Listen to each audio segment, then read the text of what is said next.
ఏమయ్యా ఆఫీసర్ అని special duty, ఇంత పెద్ద పేరున్న పోస్ట్ నీకు వేస్ట్ కదా. ఆ సూట్ కేసు సంగతి ఏమైనా తెలిసిందా? తెలిసింది నాకు కాదు, ఏషియన్ టైమ్స్ పత్రిక జర్నలిస్ట్కి. ఓహో, ఇదిగో చదవండి. యాక్సిడెంట్ జరిగిన ముంబై ఎక్స్ప్రెస్లో ప్రయాణిస్తున్న ధీరులాల్ అనే వజ్రాల వ్యాపారి సూట్ కేసు పోయిందని, దాంట్లో ఉన్న కోట్ల విలువైన వజ్రాలు కేంద్ర కేబినెట్లోని ఉన్నత స్థాయి మంత్రికి చెందినవని రాశారు.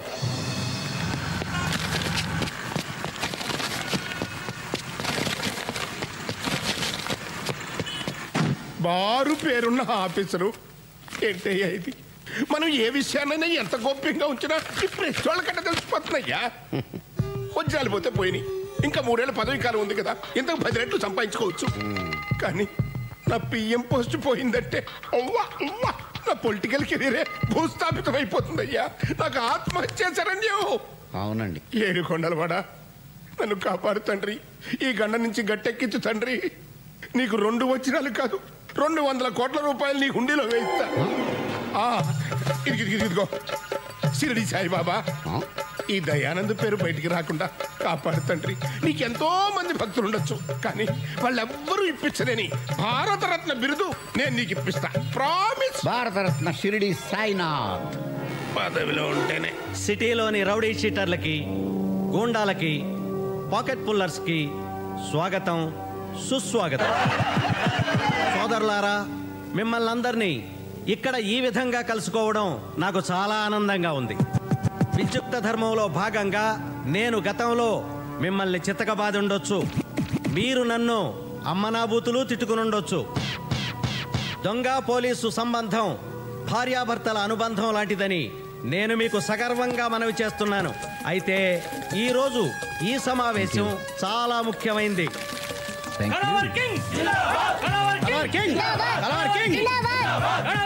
ఎవరయ్యా ఇతను? ఇంత ఫాలోయింగ్ ఉందేంటి? ఇతను సూపర్ దొంగ అని ఒక ఆగిపోయిన సినిమాలో హీరో సార్. ఇప్పుడు రాయల్ గా రియల్ లైఫ్ లో సూపర్ గా దొంగతనాలు చేస్తున్నాడు. నమస్తే. కింగ్, కళావర్ కింగ్ శ్రీనివాస్, ఎస్పి శ్రీనివాస్. కూర్చోండి. Yo man. కొద్ది రోజుల క్రితం ముంబై ఎక్స్ప్రెస్ యాక్సిడెంట్ అయిన విషయం మీకు తెలుసు. ఆ ట్రైన్ బోగీల్లో లూటీ జరిగింది. సార్, ఆ ట్రైన్ దోపిడీకి మాకు ఎటువంటి సంబంధం లేదు. మీకేమైనా అనుమానం ఉంటే డ్రాప్ చేసుకోవటం మంచిది. చూడండి బ్రదర్స్, ఈ దొంగతనం మీరు చేయలేదని మాకు తెలుసు. Please SIT down, please SIT down. కానీ ఆ దోపిడీలో ఓ ఎర్ర రంగు సూట్ కేసు పోయింది. అందులో కొన్ని 100 కోట్లు విలువ చేసే వజ్రాలు ఉన్నాయని తెలిసింది. ఆ చుట్టుపక్కల కాలనీలకి చెందిన ప్రజలు ఆ ట్రైన్ని దోచుకున్నారు. అందుకని మీరంతా ఆ కాలనీల మీద పడి ఇళ్ళని సోదా చేసి అనుమానితుల్ని తన్ని బెదిరించి ఆ ఎర్ర సూట్ కేసుని ఎలాగైనా సంపాదించాలని మా డీజీపీ గారు ఆర్డర్స్. అందుకు మీ సహాయ సహకారాలు కావాలి. కాకపోతే ఇదంతా అచ్చం దొంగతనంలో జరగాలి. బంగారం, వెండి, డబ్బు ఎంత దొరికితే అంత మీరే తీసుకోండి. అయితే మామూలుగా మాకు ఇచ్చే 30% మాకు ఇచ్చేస్తే చాలు. వజ్రాల సూట్ కేసు తెచ్చిచ్చిన వాడికి 10 పైసలు వాటా కూడా ఇస్తాం. అంతేకాదు, పోలీస్ డిపార్ట్మెంట్లో ఉద్యోగం కూడా ఇస్తాం. సైలెన్స్. అయితే ఒక కండిషన్, జాగ్రత్తగా వినండి. ఈ దొంగతనాలు పోలీసుల సహకారంతో జరుగుతున్నాయని కానీ, వజ్రాల సూట్ కేసు గురించి వెతుకుతున్నామని కానీ ఎవరికీ తెలియకూడదు.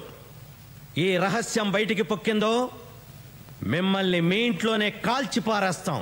సార్, మీ డిపార్ట్మెంట్కి మా ఫుల్ సపోర్ట్. అయితే ఎవరినైనా నమ్మొచ్చు, కానీ మీ డిపార్ట్మెంట్ని నమ్మకూడదని మాకు మీకు తెలుసు. ఎందుకంటున్నానంటే, ఒకవేళ ఆ సూట్ కేసు నాకే దొరికిందనుకోండి, న్యాయంగా నా వాటా నాకు ఇస్తారని నమ్మకం ఏంటి? This is too much. దొంగోడు పోలీస్ దొంగోడిని నమ్మకపోతే ఎలా? మీరు మరీ జోకర్లా మాట్లాడుతున్నారు సార్. పేకాట్లో కార్డ్ షో అయినా రమ్మీ అవుతుందని నమ్మకం లేదు. నేను సాటి దొంగనే నమ్మను, పోలీస్ని ఎలా నమ్ముతాను సార్?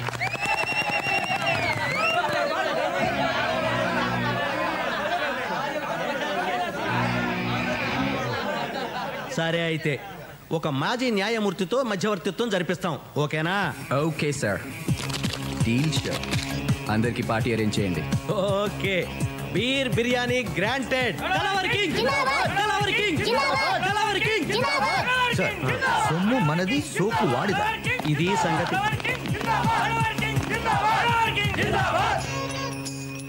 సార్, ఈ భూమి మీద పులులు, ఏనుగులు, గుర్రాలు, నెమళ్ళు లాంటి జీవరాశుల సంఖ్య తగ్గిపోతున్నట్టే మంచోడు కూడా క్రమంగా అంతరించిపోతున్నారు. పత్రికలు మంచివి కాదు, టీవీ ఛానల్స్ మంచివి కాదు, జర్నలిస్టులు మంచోళ్ళు కాదు, పోలీసులు మంచోళ్ళు కాదు, దుస్తులు, దుర్మార్గులు. ఇలాంటి దుర్మార్గుల మధ్యలో మీలాంటి మంచివాళ్ళు ఎలా బ్రతుకుతున్నారు సార్? ముందా సొల్లాపి ఆ ఏషియన్ టైమ్స్ రిపోర్టర్ సంగతి ఏమైందో చెప్పు. ముందు మీరు ఆ గుర్రాన్ని దిగితే చెప్తాను సార్. ఈ రాత్రికి ఆ ఏషియన్ టైమ్స్ వాడి టైం అయిపోయినట్టే. ఎక్స్క్యూజ్ మీ, ఆడు ఇంకా చావలేదా? లేదు. మళ్ళీ ఆ సూట్ కేసు న్యూస్ పత్రికల్లో వచ్చిందా? నువ్వు చచ్చినట్టు న్యూస్ అన్ని పత్రికల్లోనూ అచ్చు తప్పు లేకుండా వస్తుంది. దయచేసి కూర్చోండి. Okay. For your kind information, ఆ సూట్ కేసు గురించి home minister regular DGP railway డీజీపీకి ఫోన్ చేసినట్టు తెలిసింది. మాట్లాడొచ్చు. ఆ విషయం వాడికి ఎలా తెలిసింది? రైల్వే మంత్రి ద్వారా ఆయనకు వీరులా స్వయంగా చెప్పాడట. ఒకటి ముట్ట చెప్పినట్టు కూడా తెలిసింది. చిచి, రాజకీయాల్లో రహస్యాన్ని రచ్చ చేస్తారంటయ్యా. అసలు వీళ్ళే మంత్రులయ్యా? కాదులే, అసలు ఆ వీరులాలు కానీ నేనే రైల్వే మంత్రి దగ్గర పంపించాను చూడు, అది నేను చేసిన పెద్ద తప్పు. ఎస్, అయింది అయిపోయింది, కానీ ఆ హోమ్ని కొంచెం కనిపెట్టి ఉండు. Okay sir. ఎవరు వింటున్నట్టున్నారయ్యా? బొమ్మలండి, ముచ్చటపడి మీరు పెట్టించుకున్నవే. టెన్షన్ కదా, అలాగే ఉంటాయి. టెన్షన్ తట్టుకోలేకపోతున్నాను ఆయన.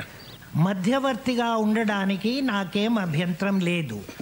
అయితే నా సంగతి తెలుసు కదా, సర్వీస్లో పెద్దగా సంపాదించుకోలేదు. సో క్లియర్లీ చెప్పండి, ఎంత ఇస్తారు? మీరు చెప్పండి. కాదు, మీరే చెప్పాలి. న్యాయంగా ఎవరికెంత వాటా రావాలో తేల్చి ఎవరి వాటా వాళ్ళకి ఇవ్వడానికి ఎంత ఇస్తారు? ధర్మాన్ని కొంచెం మీకు అనుకూలంగా జరిపి మీకు ఎక్కువ, దొంగలకి తక్కువ పంచడానికి ఎంత ఇస్తారు? పెద్ద మనిషిగా ఉంటూనే ఆ మొత్తం ప్రాపర్టీ మీకే వచ్చేటట్టు చేసి న్యాయ ప్రకారం ఆ దొంగలకి ఏమివ్వక్కర్లేదని రోజు కూలీ ఇస్తే సరిపోతుందని తేల్చడానికి ఎంత ఇస్తారు?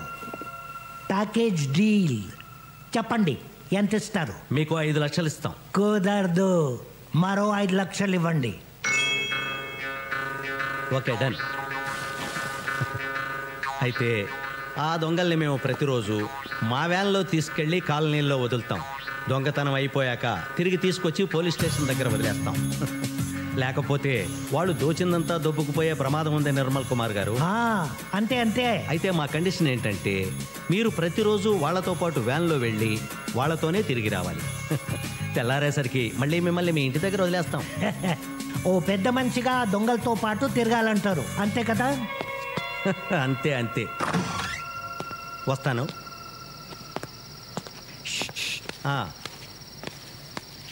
అయితే వాళ్ళు దోసుకున్న దాంట్లో నాకు వాటా ఇస్తే బాగుంటుంది. అది మీరు వాళ్ళతో మాట్లాడుకుంటే బాగుంటుంది. బాయ్. బీరేస్తావా బాసు? లేదు. పోనీ బీరు కొడతావా? కొట్టను. సరే, బీరు తాగుతావా? తాగను. అయ్యవు, కొట్టవు, తాగవు. తాగాయి. నేను మాజీ న్యాయమూర్తిని, మర్యాదగా బిహేవ్ చేయి. నమస్తే మాజీ న్యాయమూర్తి సారు. మరి మీరు ఇలా మాలాంటి దొంగలతో తిరగొచ్చా? దొంగలా? ఎవరు? ఇప్పుడు దొంగతనానికి వెళ్తున్నాం, మరి మేము దొంగలం కాదా? మీరెలా దొంగలవుతారు? న్యాయస్థానంలో ప్రూవ్ అయ్యే వరకు ఎవరిని దొంగ అనకూడదు. ఇప్పుడు మీరు ఇంకా దొంగతనం చేయవలసి ఉంది. దొంగతనం చేశాక పోలీసులు మిమ్మల్ని పట్టాలి, కేసు పెట్టాలి. కేసుపై కోర్టులో విచారణ జరగాలి. నేరం ప్రూవ్ అయిన తర్వాత కోర్టు దోషులని తేల్చాలి. అప్పుడు కానీ మిమ్మల్ని దొంగలు అని అనడానికి వీల్లేదు. సూపర్ సార్, ఎంత పెద్ద దొంగ అనుకోలేదండి మిమ్మల్ని. అంతకన్నా పెద్ద దొంగలు మీరు పోలీసులు. అసలు వీళ్ళని పడతారా? పట్టరు. కేసు పెడతారా? పెట్టరు. అదంతా ఎందుకు? సిగ్గు విడిచి అడుగుతున్నాను. అడుగుతున్నందుకైనా ఎంతో కొంత పర్సంటేజ్ నాకు ఇవ్వండి. సారీ బాస్, నువ్వు మాతో పాటు వేటకు వస్తేనే వాటా. వేట పాపం, నేను రాను. వేట మాంసం తినొచ్చా? అది పాపం కాదు. Sorry boss, no work no pay. చెయ్యి తీ దొంగ వెధవ. ఓ పైన దేవుడున్నాడు, న్యాయం ఆయనే చూసుకుంటాడు. Correct correct. దేవుడు ఉన్నాడు. దిగండి దిగండి. All the best.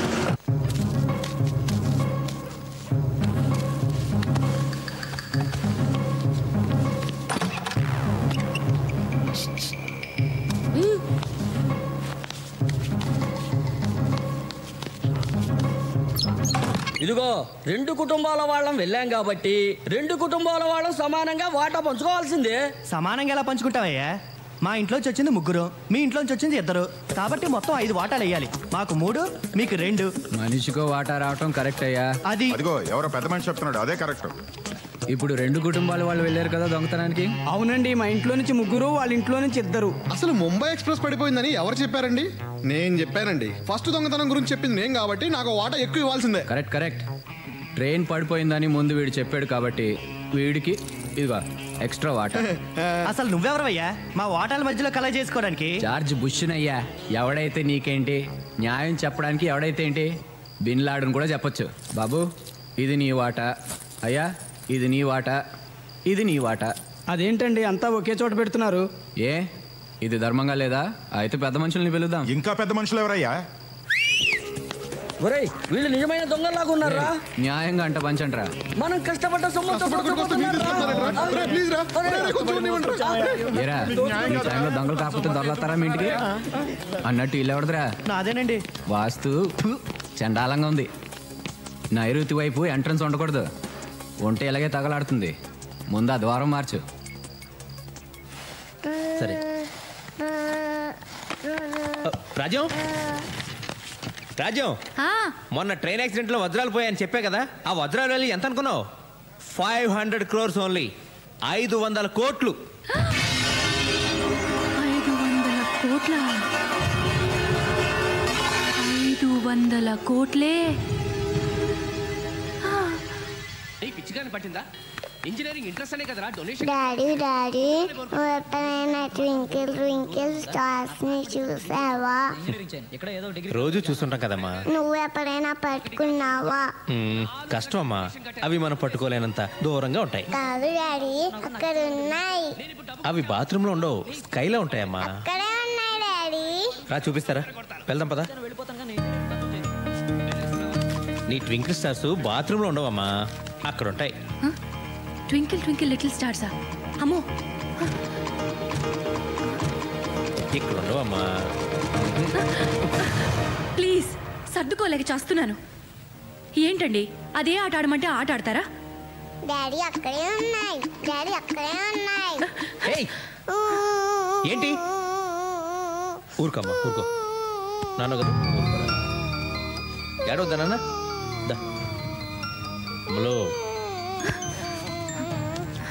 ఏంటి చిన్నపిల్ల ఏదో అమాయకంగా అడిగితే కొట్టేయడమేనా? నీకు ఈ మధ్య కోపం బాగా ఎక్కువ అవుతుంది. ఊరుకమ్మా, అమ్మతో కట్టిఫ్ అయిపోదాం. మన రూమ్కి వెళ్దామే. వామ్మో, ఇది పిల్ల కాదు, పిశాచం. ఒక్క క్షణం ఆలస్యం అయి ఉంటే ఆ వజ్రాలతో పాటు నేను దొరికిపోయేదాన్ని.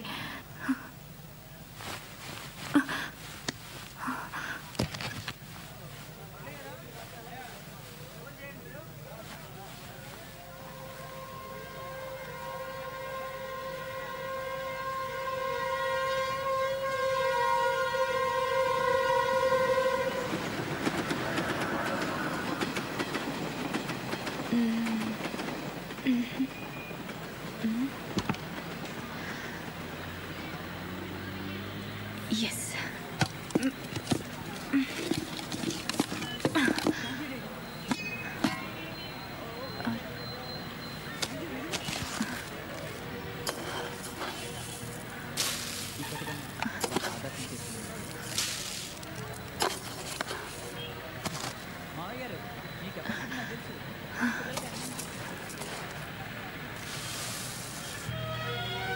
రూపాయి రూపాయి నువ్వేం చేస్తావు అని అడిగితే హరిశ్చంద్రుడి చేత అబద్ధం ఆడిస్తాను.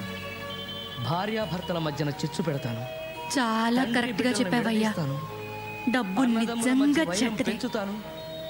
ఆఖరికి ప్రాణ అది పేదవాళ్ళ కారు, చాలా చిన్నది. మనం పెద్దది కొనుక్కుందాం. పెద్దదంటే అలా వైలాలి మమ్మీ. చిచి, అది కాదమ్మా. నేను, నువ్వు, డాడీ కూర్చోవాలి, ఇంకెవ్వరూ ఉండకూడదు. అలా అయితే ఆటో కొనుక్కుందాం మమ్మీ. అయ్యో, ఆటో ఏంటమ్మా? అయినా నీకు ఇప్పుడేమీ అర్థం కాదులే. అన్నీ ఉన్నా నేను నీకేమీ కొనలేకపోతున్నాను. ఏమీ అనుకోద్దు. పర్వాలేదమ్మా, నువ్వు డాడీ చచ్చిపోయిన తర్వాత అన్నీ నావే కదా. చచ్చిపోవడం ఏంటే? మీరు పెద్దసరికి అమ్మమ్మ తాతయ్య చచ్చిపోయారు కదా, అలాగే మీరు కూడా ముసలోడైపోయి చచ్చిపోతారు కదా. పుట్టినవారు మరణించక తప్పదు. మరణించిన వారు ఆస్తి పాస్తులు వారి పిల్లలకు వదిలేసి పోక తప్పదు. సిరి సంపదలు శాశ్వతంగానే, మనుషులు కాదు. అట్టి మనుషుల కొరకు ధీరులు దుఃఖించరు. నీకప్పుడే ఎన్ని తెలివితేటలు పుట్టుకొచ్చేసాయి నా బంగారం. బంగారం కాదు, వజ్రం. అంటే మనం ఆటో కొనుక్కుంటున్నాం. ఆటో ఏం కర్మమ్మా, మీ డాడీని అడిగితే ఏకంగా కారే కొనిస్తారు. నీకు ఈ విషయం తెలీదా? ఏంటి? వీళ్ళ డాడీ మొన్నే కారు కొన్నాడు. అవునా? ఎక్కడుంది? ఆఫీస్ కేసుకు వెళ్ళారా?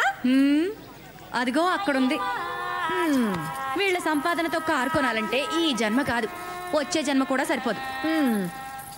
ఏమోనే రాజ్యం, మొన్నటిదాకా నేను టీవీ సీరియల్సే చూసేదాన్ని.